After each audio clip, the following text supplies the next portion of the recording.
무무명 주해. 무명이 없다고 하는 것은 온갖 인연이 생겨나지 않는다는 의미이다. 무명은 어둡고 멈추지 않는 생각이다. 모든 중생에게는 다 무명이 있으며 무명이 있기 때문에 여러가지 차별된 생각을 일으킨다. 온갖 번뇌가 다 어리석은 마음으로 인한 까닭에 그와 같다고 하였다. 도가에서는 어둡고 사리에 맞지 않는 마음을 멈추지 않는 것이 지옥 축생의 근원이다 라고 하였고, 불가에서는 무명 때문에 보리의 길을 보지 못하며 자기도 모르는 사이에 몸을 불구덩이에 던진다고 하였다. 유가에서는 한치의 마음이 어둡지 않으면 만법이 모두 분명해진다고 하였고, 또 광성자는 나무의 불을 없애면 재가 되지 않으며 사람에게 망정을 없애면 죽지 않는다고 하였다. 강설. 생사의 고통과 이별의 고통, 그리고 육도, 윤회 등 모든 문제가 무명에서 비롯됩니다. 만 가지 인연이 한 생각 일으키는 데서 일어납니다. 마음이 일어남으로써 만 가지 법이 생기고 한 생각 마음이 없어지면 만 가지 법이 멸합니다. 보리의 길을 보지 못해 어두운 것은 마치 캄캄한 밤중에 불도 없이 급하게 달려나가는 것과 같아서 앞에 함정이 있는지 없는지 알지 못합니다. 중생들이 그렇습니다. 주해. 대전조사는 마음이 육정 즉 육근에 머무르는 것은 새가 그물 속에 몸을 던지는 것과 같으며, 죄악의 업을 짓는 것은 나방이 등불에 달려드는 것과 같다.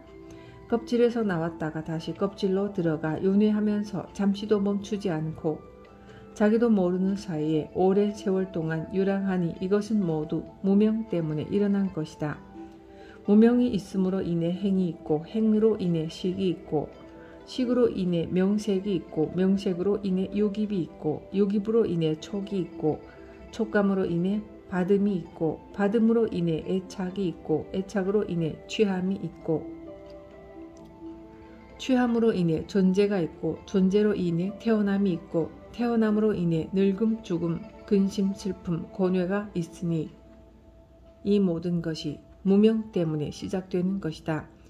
여기에서 자신이 무명을 보고 무명을 항복받아 없어지게 하며 없어진 가운데 다시 없어지게 하면 다시는 다른 사람을 속이지 않을 것이다. 모든 번뇌가 저절로 다하여 영혼이 끊어지면 욕심내고 성내고 어리석은 마음이 저절로 사라지고 악의 뿌리가 저절로 제거된다. 여기에서 모름지기 뿌리를 절단해야 하며 가지와 꽃과 잎을 돌아보아서는 안 된다. 만약 뿌리가 바로 끊어지면 꽃과 잎은 저절로 죽으며 마음을 깨끗하게 청소하면 그 몸을 보지 않게 된다. 몸이 다하면 무명이 다 없어지고 때도 다하며 만겁의 티끌수와 같은 많은 죄가 한꺼번에 없어지며 생사에 윤회하는 고통도 일시에 벗어난다고 하였다.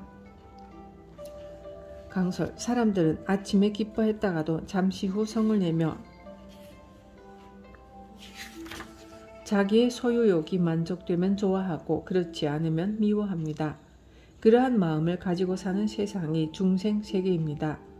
아침에는 부인에게 사랑한다고 이야기했지만 밖에서 마음이 가는 사람을 만나면 또 그곳으로 마음이 갑니다.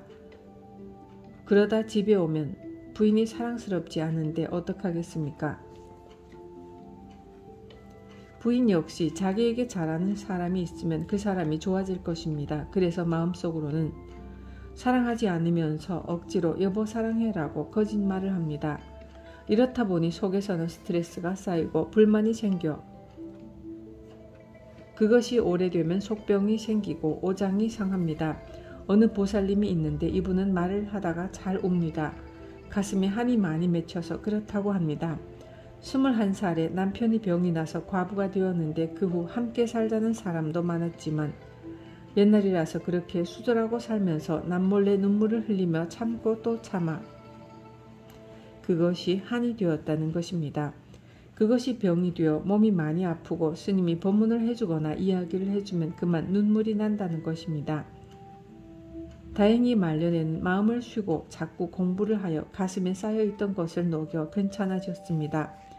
중생의 세계는 믿을 수 없습니다. 부처님 자리를 참으로 알아야 진실로 행복할 수 있습니다. 그 자리야말로 믿을 수 있고 진정한 의지초로 삼을 수 있습니다. 마음속에 부처님 자리를 등지는 분에게는 믿음이 없습니다. 그런 분이 믿는다고 한다면 그것은 새빨간 거짓말입니다. 법당에 와서 여러분의 진실한 부처님 자리를 조금이라도 돌이켜보고 찾아서 현실에서 실현시켜 나가야 합니다. 그럴 때 그 가정도 진실한 가정, 서로 믿을 수 있는 가정이 됩니다. 그것이 오랜 세월을 두고 허공처럼 다면상족하여 변하지 않는 여러분의 진실한 마음입니다. 그것을 알아야 편안하게 됩니다. 그러기 위해서 마음의 바냐바라 밀경을 찾아야 하고 그대로 실행해야 됩니다. 딸을 둔 한 친구가 퇴계 선생에게 찾아와 사윗감 하나만 골라주게 하고 부탁했습니다. 그 후 어느 날 퇴계 선생이 자기가 가르치는 학생들에게 오늘은 점심을 내가 줄 터이니 집에 가지 말아라고 했어요. 그런데 점심을 차려왔는데 밥상을 보니 방아를 반만 찧어 보리털이 그대로 남아있는 꽁보리 밥에다 소태같이 짠 김치, 소금을 많이 넣어서 먹지 못할 정도로 짜디 짠 시래기국이었어요.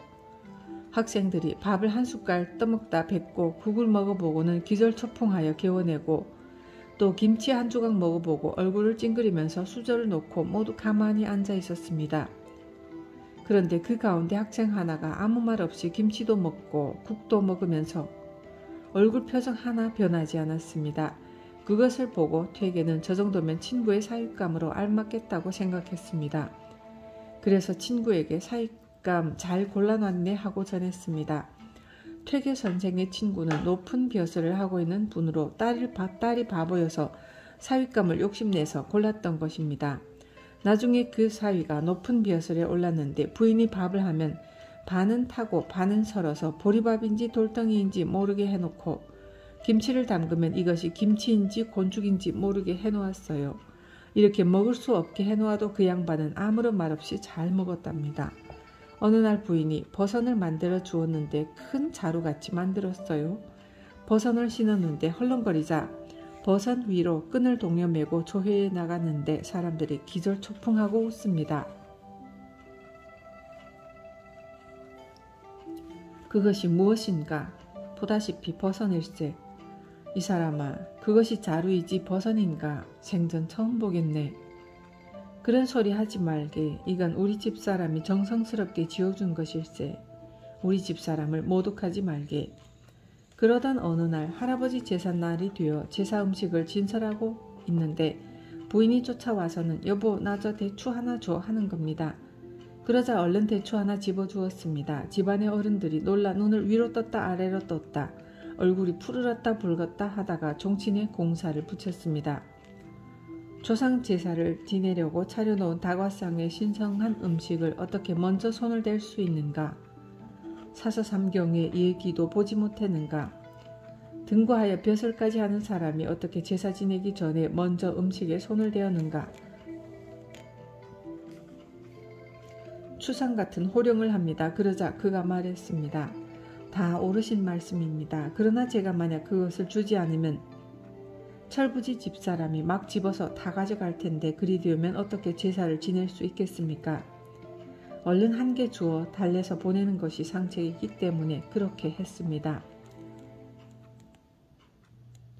주위의 종친들은 아무런 말도 못하고 과연 집안의 인물이며 대단한 군자라고 인정했습니다. 그가 바로 김집입니다. 이러한 이야기는 조금 부족하다고 하여 그것을 딴 곳에서 채우려고 하고 자기에게 주어진 것을 버리려고 하는 요즘 사람들에게 큰 교훈을 줍니다. 마음의 육정만을 쫓아 사는 사람은 올바르고 보람된 삶을 살지 못합니다. 일반 세속인의 마음도 그렇거늘 반야를 배우는 불자들이야 더 말해 무엇하겠습니까? 좋다고 달려들어 집착하면 안 한 것보다 못해 자기의 마음과 몸을 망칩니다. 12인연, 육정 등을 가지고 사는 사람은 진실하지 못합니다. 부처님은 이 세상에서 탐진치 3독이 가장 독하다고 했습니다. 그 독은 무서운 독이라 한 번 물리면 다시 헤어나기 힘듭니다. 그 독은 점점 퍼져서 마침내 사람을 죽게 하죠. 독을 취하지 않고 자기 마음을 잘 운전해 나가는 사람은 가정에서는 올바른 가장, 올바른 부인 노릇을 할 것이고 나라의 지도자라면 나라를 위하여 임무 수행을 잘할 것입니다.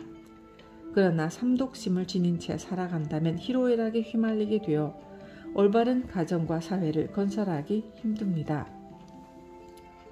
육정 가운데 살면서 기뻐하지도 않고 성내지도 말아야지 하면서 하나하나 하지 않으려고 그러지 말고 근본 육정이 어디에서 나왔는지 근본 마음을 들여다보아야 애초에 근본 마음이 없다는 것을 깨닫게 되고 모든 것이 없어지게 됩니다.